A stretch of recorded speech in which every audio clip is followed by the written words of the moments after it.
Welcome back to the United Podcast and a happy Friday to you from Australia, Sydney, because it is Friday morning here, Tom. But look, it is an impromptu podcast, not one that we had necessarily scheduled, but we do have to react to Cristiano Ronaldo, part two of his interview. The most impactful 90 minutes I'm going to say he's had all season. But nonetheless, we will get into all of that. So if you are here and you are new and you're happy that we're bringing you some content, make sure to hit a big like on the video. But Tom, something I didn't like here was some of the comments of Cristiano Ronaldo, and I'm going to direct them to you to break it all down and get your opinion. I'll go through bit by bit, and we'll start with essentially the start of the interview. He did mention before getting into the nitty gritty, he did mention the Saudi Arabia offer, which he did say was sincere. But crucially, he made reference to having a few clubs that wanted to sign me, but he says he didn't go because he felt comfortable at Manchester United. All the press was suggesting that no formal bid did come in to Manchester United. What do you make of that news? Crucially, let me ask you, who do you think's telling lies here? Because someone is. Well, like in anything in life, the answer is always a little bit in between. We don't live in a black and white world. It is very grey. And I think that is where the answer of a lot of this interview does sort of fall into. In regards to that, I didn't see the start of the interview in regards to where he talks about those offers. I would just sort of redirect it towards you and say, why is this interview being done? It's done for Ronaldo's benefit. It's self-preservation for Ronaldo. So obviously he's going to say it was his decision. Now, it could have been his decision, could have been the club's, but in regards to what was going to come out of this interview, it was going to be Ronaldo's decision. So who's lying? As I said, I think it is somewhat in the middle. I think we'll maybe get clearer indication in regards to the truth, in regards to offers from clubs this January, because obviously it does look like there's no way back at United. So someone is going to have to stump up the cash, or Ronaldo is going to have to take a pay cut. So, in regards to that, I'm not sure who's telling the truth there. Yeah, it's a tricky one. Okay. In terms of Ronaldo himself, crucially, when he spoke about the other clubs coming in, he says he didn't go because he was happy in Manchester. All the reports and the conjecture around Ronaldo, if you can recall around pre-season, was he actually was seeking to leave the club. He's told the club he wanted to leave. So everything Ronaldo's saying here, and I've got a direct quote. He said, "When I arrived to Manchester United, I always be available to help the team, to put in the right spots, to compete with the best teams. But it's hard when they cut your legs and they don't like you to shine and they don't listen to your advice." I feel like the goalposts have moved multiple times during this interview. But let me ask you this. Do you believe Ronaldo wanted to leave Manchester United this summer, or do you take him on face value of this report, or do you think he's trying to keep face a little bit? Oh, no, there's no hiding from the fact he did want to leave. I think that's clear for all to see. I think Ronaldo, if challenged by Piers Morgan, and sort of I think if there was a better structure of interview, would have been sort of pressed on the issue, and even in a good way, in a positive way, would have honestly answered, well, yes, I did. If their offer was to come in, or I was afforded the opportunity to leave, I would have jumped at the chance. I think that is clear. But I think it's one of those ones is define happy. Yeah, I'm happy at the club. Like, would you be happy eating a nice sort of burger at a restaurant? You'd be happy eating that, but you'd also like a good steak. You could be happy in two different scenarios. I think just because he's happy at life at Old Trafford, his family was happy there, doesn't mean he would be happy elsewhere. Doesn't mean he wouldn't be happy elsewhere. So it is one of those ones who's clearly looking to leave. The offer didn't eventuate for whatever reason through his own doing or through another club's own doing, or even Manchester United, and we ended up in the situation we're in. But it's one of those ones, if the offer didn't come in, he would have stayed at Manchester United, which is the case, he did. But if the offer was there, or the offer did eventuate, he would have definitely jumped at it. There are two crucial quotes that come out of this video. He talks about his time at Manchester United this season, and he also talks to the future. So I'll cover those points with you. Let's first start back to the Real Vallecano pre-season match, where he left early. Infamously, it has to be said. And Piers Morgan asked him about that instance. And Ronaldo had to say, "I did, but so did 8 other players. But I was the only one mentioned because I'm always the black sheep. The black sheep is me." What do you make of those statements? He did say he did apologize to Ten Hag following that incident, but he also made a point to say other players did it as well. But he's the black sheep. He's the one that's always targeted by the press. Look, as I said, this is a self-preserving by Ronaldo. He's doing this to save his own back. However, I would ask you the question, is he wrong? Of course, he's singled out. No other players were mentioned. It was Ronaldo who left early. I recall seeing Diogo Dalot in the back shot of the Yeah. photo when Ronaldo left at the So time. Ronaldo's in the wrong in regards to he should be he's only responsible for his actions, but he isn't wrong in regards to the way it was reported. And that's not to defend the way his actions, but he is right in a lot of things he does say in terms of the way the media does treat him. I agree with you, but let me put this to you. Does Ronaldo have that same feeling when he's the highest paid player in the Premier League? Does he hold that same resentment when he refers to the 400 odd million followers he has on his Instagram? He's the most recognized and he's the most reported on because he's the most prolific. He gets the bank account he has, which he arrogantly referred to in this interview, which I'll come to in a moment. But you can't have the celebrity and the pay that you get without being the most singled out, the most prolific when it comes to a negative story. But does it look? And I agree, it's almost the price you pay. But is it fair? Like in regards to it's a team sport, here all these teams supposed to be treated equally, and they're not. And okay, they're not treated equally in regards to how much pay they bring home at the end of the month. I fully understand that, but you can understand. And again, Ronaldo's in the wrong. He's wrong for leaving the ground early. He's wrong for bringing it up in this interview all across the board. But in regards to the isolated incidents, he is treated differently and criticised far more heavily than any other player. And he, just from an individual's point of view, say, hang on, that's not fair. Yeah, that's a fair point.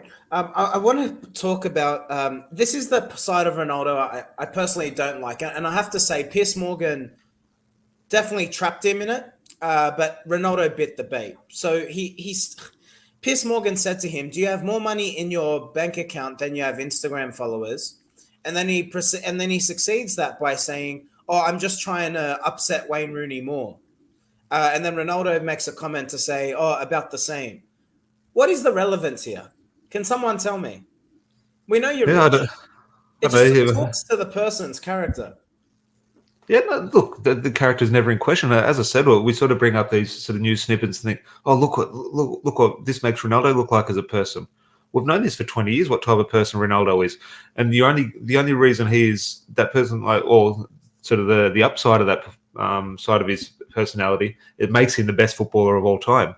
Now, do you want not the best footballer of all time? Okay, you're going to get a different personality, but that's what's made him that selfish, that egocentric sort of part of his mentality and his personality is what makes Cristiano Ronaldo, which we have celebrated for 20 years. And now ultimately it's all coming to an end now, and sort of we're picking flaws, and rightfully so, that they are flaws in his personality. But they have always been there. This is nothing new. We've celebrated these flaws in his personality for years.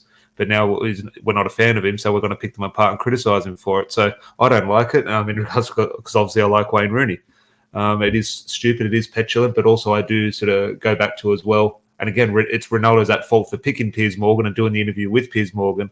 But if this interview was done with someone else, even if he said exactly the same things, I don't respect Eric Ten Hag, I want to leave the club, we're all going backwards, I hate the Glazers. Even if he said exactly word for word, it said the same thing, but was done by an Andy Mitten or a Gary Neville or a Rio Ferdinand, it would come across a lot better because he'd be challenged and he'd be questioned. And even those challenges and questions would sort of maybe push Ronaldo to give a little bit more clarity and a little bit more honesty, and it would come across a little bit better.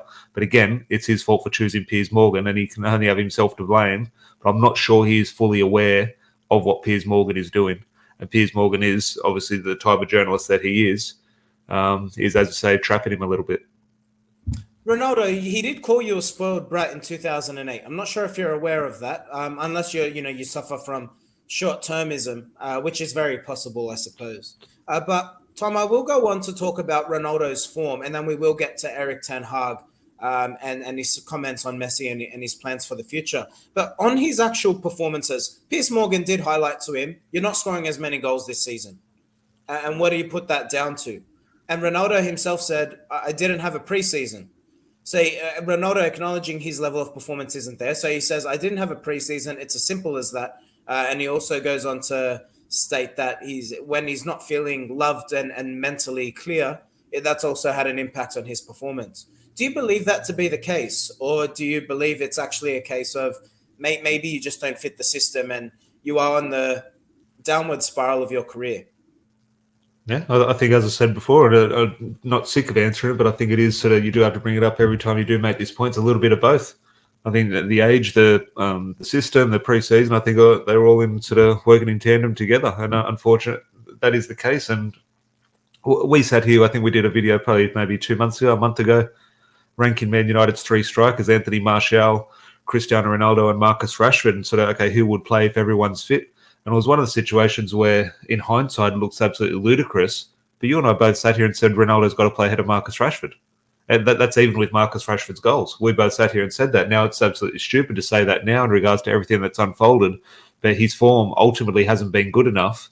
But if the form isn't good enough, I think it just goes to show the situation we are, or sort of are and were in the striker position, because Ronaldo hasn't been good enough, especially in regards to goals. The goals haven't been there, and ultimately that's what he's in the team for. But then you do sort of look at, could he have been played more? What would have happened if he played more? What would have happened if he had an arm around the shoulder by Erik ten Hag? Would he have kicked on and performed better? Now, Erik ten Hag, I think, has handled the situation well, and he's right to sort of leave him out when he has. Now we can talk about a few other things in regards to Erik ten Hag, but it just, for whatever reason, I think all three of those reasons has culminated in not good form, and ultimately the interview. Well, I would say that he hasn't justified to play more. Whether it's Manchester United, Arsenal, City, Chelsea, all these top sides where Ronaldo says he needs to feel loved, etc. For you to demand to be picked every week, you need to be performing. And the reality is, United have a 25% win rate when Ronaldo plays, and then a 75% win rate when he doesn't. I mean, there's no argument there to say that. Unfortunately, when he's on the pitch, United don't look as good. And my eyes don't lie to me, Tom. At the end of the day, that is the case. And if Ronaldo is the ultimate professional that he's always claimed to be, then I would argue he needs to be able to put all of that behind him. I understand being told to start on the bench is difficult, etc. But I would argue if you are that good, demand to be selected. Because like I said to you when he did the first interview, if Ronaldo had scored 15 goals this season so far, even 10 goals this season so far, we wouldn't be sitting here having this debate. And if Ronaldo was playing more, then I'd argue the things that have led to him being this disgruntled to do the interview wouldn't have occurred. On that point, let me bring it now to Erik ten Hag and Ronaldo's comments on ten Hag. This is where it gets interesting.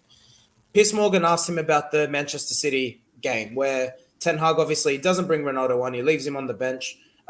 Piers Morgan asks him about that. He says ten Hag obviously says he doesn't bring you on out of respect to you. How do you perceive that? Ronaldo goes on to say it's all excuses. He believed he would have liked to play, and ultimately it's all for the press. He says he respects me, blah, blah, blah. And those are Ronaldo's quotes. He said, blah, blah, blah. And then he goes on to say, he doesn't respect me, it's all for the press. And then we bring that to the Tottenham match. So now it's come out. Ronaldo said, he asked me to come on with 3 minutes to go. Ronaldo's words were, come on, this isn't respectful. So, like, all he's achieved in the game, obviously, he thought it was disrespectful. He said he regrets leaving the stadium, but ultimately he doesn't regret not refusing to come on because he thought he deserved more respect. What do you make of those comments?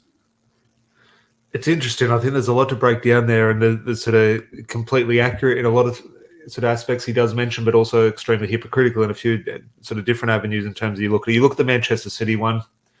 Obviously, Ronaldo's going to take the high ground and say, no, I would have come on. I'm a professional. I was ready to come on and help the team. Obviously, I've been in that position as well. You're 3 or 4-0 down. The last thing you want your coach is to turn and say, hey, come on for the last 20 minutes and run around and chase the ball. Okay, that's the last thing. Ronaldo definitely didn't want to come on. No player wants to come on in that situation. Erik ten Hag did the right thing. Now, Erik ten Hag was criticised for that heavily in regards to showing Ronaldo too much respect. But ten Hag did the right thing. Cristiano Ronaldo deep down agreed with him. He said, do not put me on in this situation. Obviously, he can take the high ground now and say, no, I was willing to come on, and Ronaldo looks in a better situation. So I think that is what it is there. In regards to Tottenham one, we can all sit here and we're completely right in saying that Cristiano Ronaldo, when called upon, if Erik ten Hag did turn to him and say, come on the pitch, Ronaldo definitely should have gone on. Obviously, Ronaldo was in the wrong there.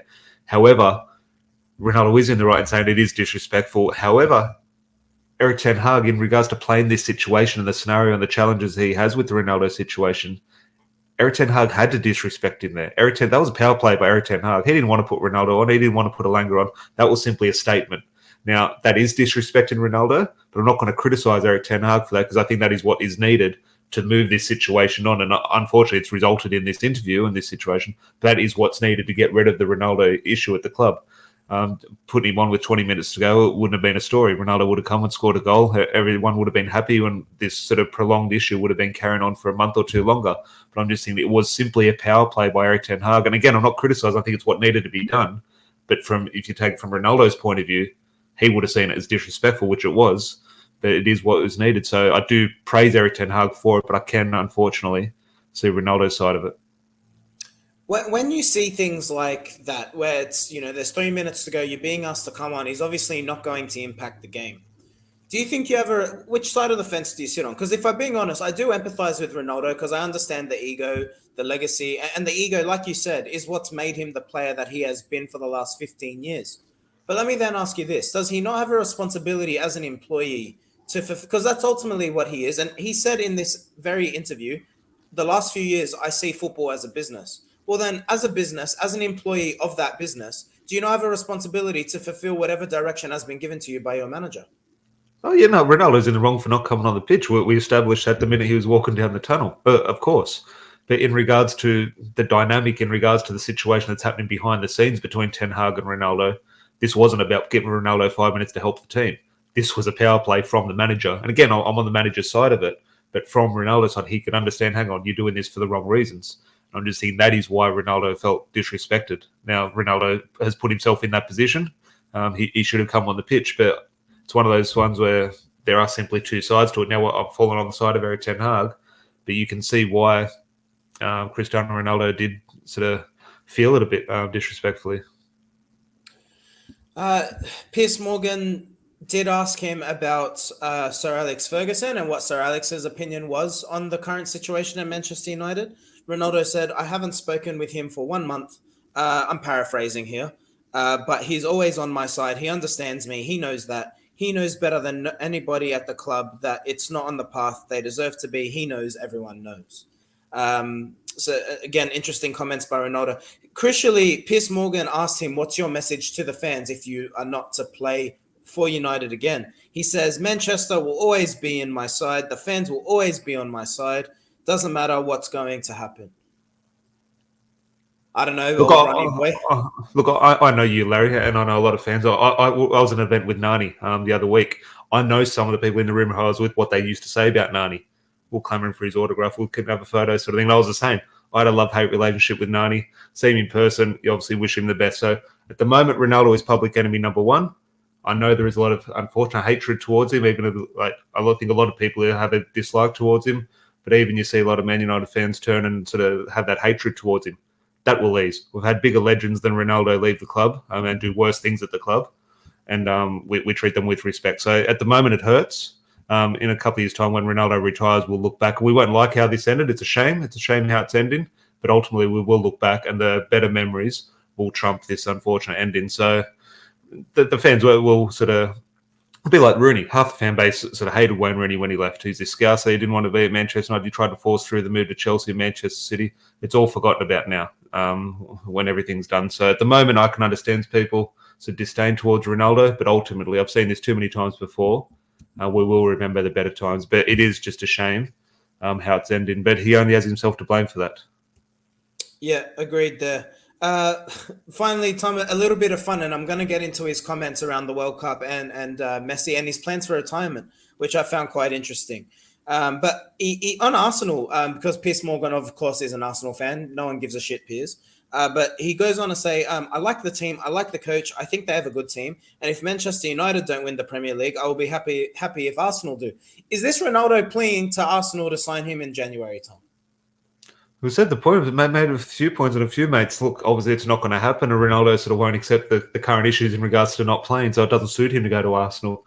But if you're playing a game of FIFA or Football Manager, it's a perfect signing for Arsenal to get over the line and try and if you could convince Ronaldo to be impact sub the last 20 minutes off the bench, he'd be ideal. Now, obviously, Ronaldo's not going to accept that.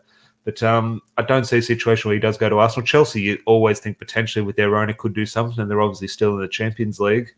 But it is one of those debates which I'm sure we're going to be having throughout the whole World Cup in regards to where his next club is, because Chelsea is the only realistic thing you could see in the Premier League. But then you think, well, it's not really going to happen there. So, but across Europe, it's a little bit tricky at the moment. So where do you think he ends up?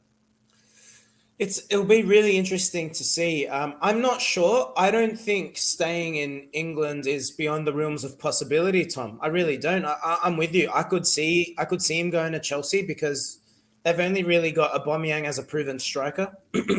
And to be honest, I could see a case where he goes to Arsenal because outside of Gabriel Jesus, they don't have a number 9. He speaks glowingly about them. He said he liked the coach, interestingly. I'm just wondering, is it Ronaldo saying, it could be my last chance to win a Premier League title? He'd definitely be looking at the Premier League, I think also, but just the problems he's run into at Old Trafford in regards to the way the team plays and potentially getting 1 or 2 less minutes, he's going to run into that exact same problem at Arsenal. So yes, he could potentially go there, and it sounds crazy to think Arsenal are in a better position to win trophies than Man United at the moment, but you look at the table and that doesn't lie. But I think in terms of forgetting trophies, forgetting goals, forgetting success, in terms of the minutes, which he's obviously kicked up a bit of a stink about, I think he's going to have the same problem at Arsenal that he is at Man United, because you look at Gabriel Jesus and he's sort of not scoring the goals, but he's obviously performing very well. So, and sort of been pivotal to the way Arsenal play. So it's almost like that Anthony Martial debate over Ronaldo. Okay, somewhat Ronaldo might grab you a few more goals if he was in form. He's not in form this season, but the other player will allow the team to play better football. Yeah, I'm with you there. In terms of the interview, he does talk on the Glazers. Says they're a market. They care about the marketing of the club. They're not football people. So he stops short of saying they don't care about the club. He actually did say that initially, and then he corrects himself. Ronaldo trying not to be in breach of contract there. So credit where it's due. Maybe he isn't as ill-advised as we all thought. But he did get asked about retirement, Tom. He said he thinks 40 is the right age for him to retire. He will be 38 in February. So with that being said, in terms of Ronaldo's legacy, do you think he looks to stay in Europe for the remaining? I mean, because if we're being realistic, he'll be 38 in February. That means he's arguably got just over 2 years left. Does he look to stay in Europe, or do you think he'll look to go to the MLS and have a cruisy ride into the rest of his career? Only he knows. There obviously is no shortage of options. Who's seen the A-League even trying to jump in on board. There's a situation where he does end up in Asia or especially America. I definitely could see that happening. I would like to see. Now, I don't know how his sort of mindset has changed over the last 12 months in regards to everything that's happened. I would like to see his career play out in Europe. Now, obviously, is that going to be at the top level in Europe? Who knows? And that's obviously potentially going to be one of the sticking points, which would potentially force him out of Europe. But I would just like to see it from a football purist point of view. Nothing against the MLS and leagues like that. I would just like to see it stay in Europe. I'll take him in the A-League. Tell you that for free. I mean, just for personal reasons. I thought that was a joke. I thought that was like not an April Fool's joke, but the type of April Fool's joke where the A-League, the official Twitter accounts that got involved, I thought, okay, they're just having a bit of a laugh. But 1 or 2 articles, obviously, it's not, nothing's going to eventuate. Obviously, you can't come to the A-League, but they apparently tried to make contact with his agent, which is, look, fair play. Obviously, you might as well have a try. I think they should try. I really do. Imagine what it would do for the A-League. But stadiums would be full. Every time he's playing, the stadiums would literally be full. It would be awesome. I don't think it'll happen. I'm with you. But I'll hold on to that little bit of hope, and then I'll be there with my CR7, give me a shirt sign. And I'll be deleting this video from YouTube. You can bet on that. Because if Ronaldo sees this video, he'll blank me the way he's blanked Gary Neville and a few others as well. On Messi, he did say that Messi is an amazing player, magic top as a person. We've shared the stage for 16 years. I have a great relationship with him. I'm not a friend of him, but it's like a teammate. Crucially on the World Cup, he did highlight it will likely be his last World Cup. He says he's going to have a good World Cup because he feels good. And he said, I believe I'm going to have a good impact because I still believe I'm good. Tom, is Ronaldo going to have a good World Cup? What do you expect out of Cristiano Ronaldo? And crucially, and I know we're doing our previews of the World Cup, so if you're not subscribed, make sure you do stay tuned for that. We are doing our World Cup previews. There will be a video tonight, which Tom will give you some more info on. But Tom, on Portugal and on Cristiano Ronaldo, crucially, what is a good World Cup for him? Do you expect him to have a good impact? I think it's hard how to define a good World Cup. I think a lot of countries would just sort of define a good World Cup as winning it. You look at Australia, a good World Cup for us will be scoring a goal. Like the different countries have different sort of yardsticks. And I think with Ronaldo at the moment, look, obviously there's a chance Portugal should go and win this. Well, not should, but there's a possibility where Portugal can win this tournament.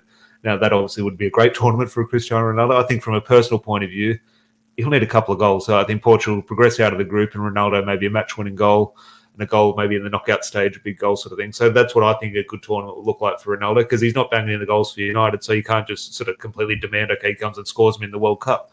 It'll be very interesting. Now, I think it's hard in regards to what I want, because here 2 or 3 weeks ago, the whole Manchester United fan base and the whole world was clamouring for Ronaldo v Argentina final, because Ronaldo v Messi, who's the GOAT, all these things.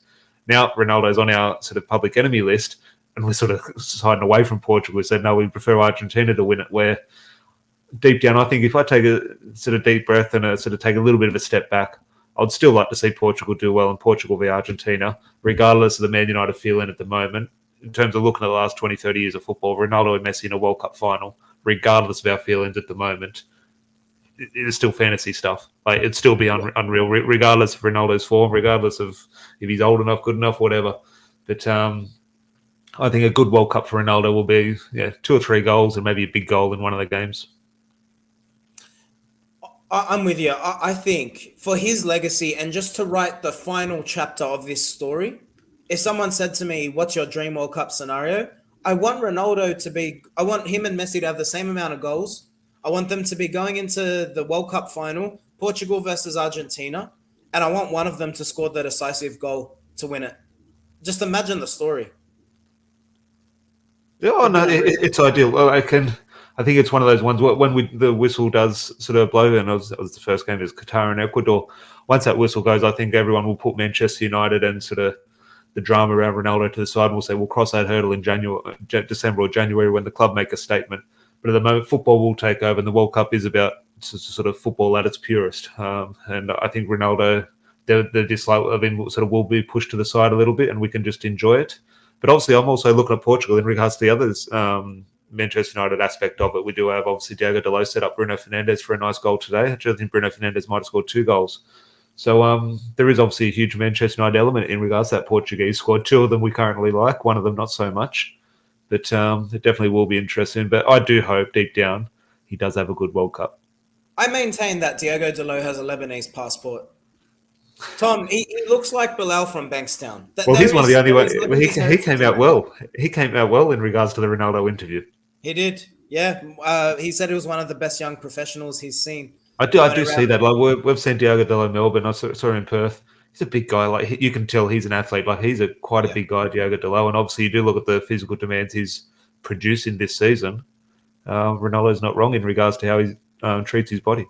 Absolutely. And the way he's improved this season, I mean, to be honest, I think there's still a level we could go, whether that's Diogo Dalot's performance or another player at right back, but he's improved out of sight. I didn't think he was this good, particularly the defensive side of his game. So credit where it's due, Diogo Dalot has done well. And I think that was essentially it, Tom, from the interview. All in all, I'm with you. I think let's put a close the book on this as United fans. I think it's very clear he's played his last game for Manchester United. I'll say that, but I'll throw the question back to you in regards to, and yes, you're completely right, he's played his last game. We've spent 10 minutes of this discussion weighing up options and where does he go? How does that move eventuate? Let's look, you just said in that when he's talking about the Glazers potentially covered his ass a little bit in regards to the legalities of his contract. Let's draw up a scenario where, like, is there a potential scenario where he doesn't get his move and Manchester United don't sack him because Manchester United will say, okay, it's not feasible to sack him. It's going to cost us too much money. So he's stuck at Manchester United. Could you see a scenario where that happens? And okay, it's a different debate what happens in regards to the football. Does Eric Ten Hag play him or not? Which obviously I don't think would be the case. But if there is a situation he's stuck at Manchester United, could you see that eventuating? Or do you think no matter what the situation, United will sack him? I maintain my stance from the other day. I think United will look to move him on. I think that's option number one because it means things are going to be more amicable, and it also means that United and Ronaldo save the negative PR. If United terminate his contract, make no mistake about it, while he highlights the extensive nature of his bank account, I guarantee you this will go to court. No one who is owed millions of dollars walks away for free. It just doesn't happen. So in any case, I think there's a case for United to terminate him. He'll challenge that in court. It will turn ugly. And I think for his legacy, as you say, history will be kind to Ronaldo as United fans, and we will eventually forget this and move past it. If it goes to court, I think it might be something a bit longer lasting because it will be seen as a traitor, not truly loving of the club, etc. So I hope he's sold. And you talk about that and completely agree, but then I'll look at sort of if they don't sack him, I just think what happens with Eric Ten Hag, because this is a problem you can't put in the reserves. You can't put him in the under-18s. Like I'm just thinking, They might expel. I don't think maybe they'll just expel him from coming to training, period. It's Yeah, possible. oh, no, We've no. seen it happen before. Yeah, I just think in regards to the negative attention that will bring, Well, if he's not around, I mean, what impact can he really have? Oh yeah, I definitely don't want that the case. As you say, ideally, number one, sort of move him on, sell him, then hopefully find a way to potentially terminate his contract, and it's not our issue anymore. But I've seen too many big mistakes by this club before, where problems just sort of linger and linger. I'm not calling Phil Jones in the same category as Ronaldo, but how long has Phil Jones been able to salvage his Man United career and keep collecting his wage? Like, just these things linger and linger, and Man United are Yeah, unable to get rid of these I problems. suppose the difference here, though, is Phil Jones hasn't come out and said anything critical, which Oh could yeah, it's a different argue scenario an in extra regards contract. to, but we can't get rid of these things. They always just stick to Manchester United like glue. Yeah. No, it's a very valid point. Look, on Ronaldo, for his legacy, I want to be sensible and say I hope it ends amicably. I hope he has a good World Cup. I hope he finds a club that's in the Champions League for the rest of the season. And then I hope from next season onward, he finds a club in the MLS or Sydney FC, Cristiano Ronaldo, and just enjoy the back end of your career. Go experience some sun in Australia, ideally, because I want to see you. I want to see you live so I can delete this video. But seriously, I think that would be what's best for him. But I think we leave it there, Tom. In terms of Ronaldo, good luck to him. No hard feelings. I mean, disappointed naturally, but all in all, I think we're just gonna, like you say, if he can leave amicably, history will be kind to him, and I think we'll still look back in 5, 10 years time and call him a legend of Manchester United and of the game. Yeah, no, definitely. We'll be interested in regards to the World Cup. Just in regards to the World Cup, seen Isaac a little bit earlier. Thank you for the contribution and support of the channel for another sweepstakes entry. I put another Isaac entry down. Who knows? You might get Portugal, and you might be banking on Ronaldo to get a few goals. But if you are interested in the World Cup sweepstakes, obviously $2 an entry will get you a team in the World Cup. I think we've got about 10 or 12 spots left. So do get involved with that, either by the super chat or just leave a $2 thanks option down below. But all the donations just go in to help running the channel, which we very much appreciate. And in regards to the World Cup, there is a Brazil video out tonight. I had a good chat with a good friend of the podcast, Lewis. He's over in Brazil himself, obviously going back to support Brazil in his homeland. And we had a good chat about all things Brazil in regards to what they mean to the World Cup, what the World Cup means to them, and obviously a bit of a closer look in regards to the four.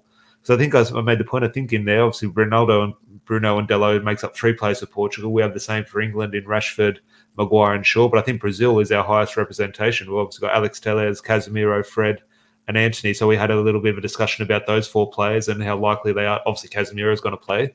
But in regards to Telles, Anthony, and Fred, we had a good discussion on what the coach thinks of them and how often they're going to be featuring in the starting 11. So that'll be at 8:30 tonight, Sydney time, 9:30 a.m. in the UK time. And good chat, good 45-minute chat, all things Brazil and World Cup. Because, Larry, when I think of the World Cup, I made the point clear in the video, I think Brazil. It's my first thing. I just think World Cup, I see the yellow kit of Brazil. It's definitely an iconic part of the World Cup for me. I mean, Brazil, Socceroos, how about we'll just walk around in our Brazil kits, and if we turn up into a crowd full of Socceroo fans, no one's going to notice the difference. It's a very similar kit. But, well, Australia playing soon as well. Obviously, we touched on Australia in the video last night. France next Wednesday morning, 6 a.m. for us, so that'll be good. They're going to get 6 a.m. slapped. Unfortunately, yes, I do think so. But obviously, I also don't think France are going to have the greatest of tournaments. So I made that point clear. So it will be interesting. But here we are, sort of in the months and the weeks in the build-up to this World Cup. Larry was saying, "Oh, there shouldn't be here. There's so many things wrong with the World Cup." Here we are on days out. We're buzzing for it. So, as I said, football always does make hypocrites of us. Absolutely. But listen to Viking here. Make sure to hit a like on that button. Do us all if hit a like on that button. Hit that like button. That's what I want to say. God, time. I still need some more coffee. It's early. Ronaldo's gotten me up early and my caffeine hasn't kicked in yet. So please forgive me. Thanks for putting up with me, ladies and gentlemen. Or I should be honest and just say gentlemen, because I don't think women are tuning in to hear about Ronaldo. But if there are any of you out there, we really do appreciate it. Particularly Tom. He's put on pants for you this morning. But make sure you do hit that like button. And if you are new, hit subscribe. As Tom said, the Brazil preview will be out tonight. So look forward to that. We will be previewing the other games as we build up to the mega match opening of the World Cup, Ecuador versus Qatar. Oh, man, there'll be eyes all around. Well, the news around that. Have you seen the news around that? What's the news around that? I haven't been. Strap yourself in, Larry. Now, these are sort of classed as rumours at the moment. My smart money would suggest they're not rumours. but it looks like Qatar have bribed 8 Ecuadorian players to the tune of about 7 or 8 million to lose the first match 1-0. Oh my gosh. Well, we'll Now, soon see, won't we? we'll put that in the rumor category, but my God, if that is true, which money would suggest potentially is a likely scenario, wow. I've been watching. It's a series on Netflix. I think it's called FIFA Uncovered or something. No spoilers. I'm going to watch it on the weekend. How many episodes? I thought it was just one episode. No, there's a few episodes. There Okay, are a well, few don't say episodes. anything because I'm watching it on Saturday before the World Yeah. Cup. I won't spoil it for you, but make sure you do. I know tune in. FIFA's corrupt if that's the end game, but Cheers, Isaac. You know what? I wish Tom would tell me that more often. See, Tom, look at this. Look at this. Isaac knows. Isaac knows. It's about time, Isaac. Thank you, mate. I really do appreciate that. And thank you for your entry. If you're not into the sweepstakes, make sure you do get in a chance to win a signed photo of either Brian Robson or Dennis Irwin. Tom's got the photos there, and it does help us a hell of a lot. It's only $2. Think of it as buying us half a beer or a beer each. Put it that way. we'll share one. Really do. Well, you know what? With inflation, probably wouldn't even cover that. So there you go. But nonetheless, thanks for tuning in. We hope you enjoyed that one, and we'll see you soon. Cheers. Cheers, mate.